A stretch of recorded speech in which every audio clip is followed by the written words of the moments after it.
Today, we are going to try a technique called linear programming. And in linear programming, there's some function that they give you. In this case, it's z equals 6x plus 3y. And usually you want to find either the maximum value or the minimum value of that function. And in this case, we want to find the minimum. So if you were just looking at this, you might say the minimum value of this function would be you put in negative infinity for x and negative infinity for y, and you're going to get the minimum value of the function. But this function is subject to constraints. So we want to know the minimum value of this function inside the box created by these inequalities. So to solve this type of a program, you actually have to graph these things and then look at where the lines intersect. So we've got x is less than or equal to 16. So that would be, if I graphed that line, it would be all of the points to the left here. And then we've got y is less than or equal to 13, so that would look something like this. And then we'd have some diagonal lines. I don't know how they would look, maybe something like this. And then eventually you'd get a region that would be framed by all these inequalities, and you'd look at the vertices, so the corners here of this region. Those points are going to be the maximum and the minimum values of this function. So you can narrow down 4 points to test, plug in here, and then see which one is the maximum, or in our case, the minimum value.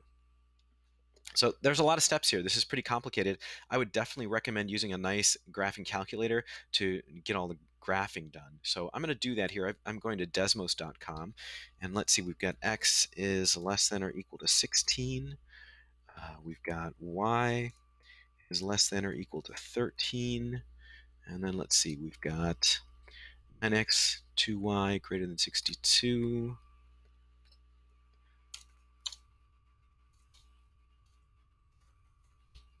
And, oops, there we go, that's better. So you can see we're already starting to get a region in here. So less than 16, less than 13, greater than this diagonal line here. We've got one more equation here, x plus 5y greater than 26.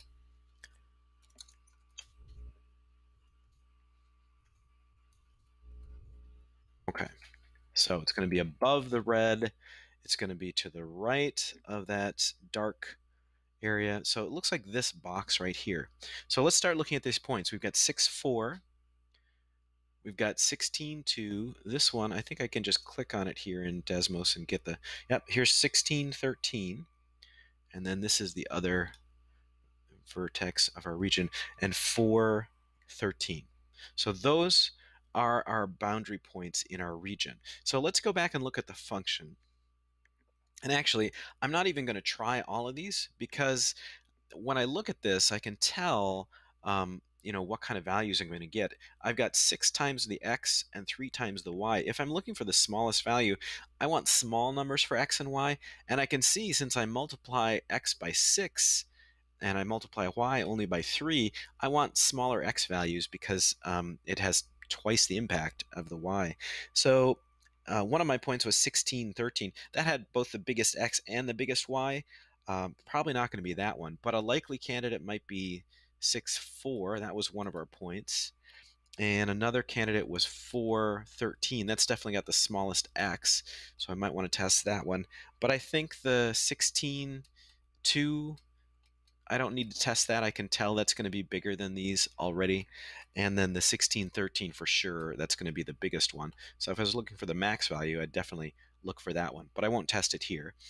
So let's see, if we plug in 6, 4 in this function, 6 times 6 is 36, 3 times 4 is 12, so that would be 48.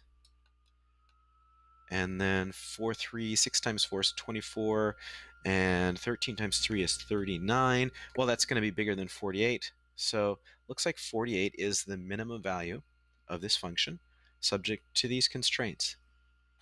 So that is a quick example of linear programming.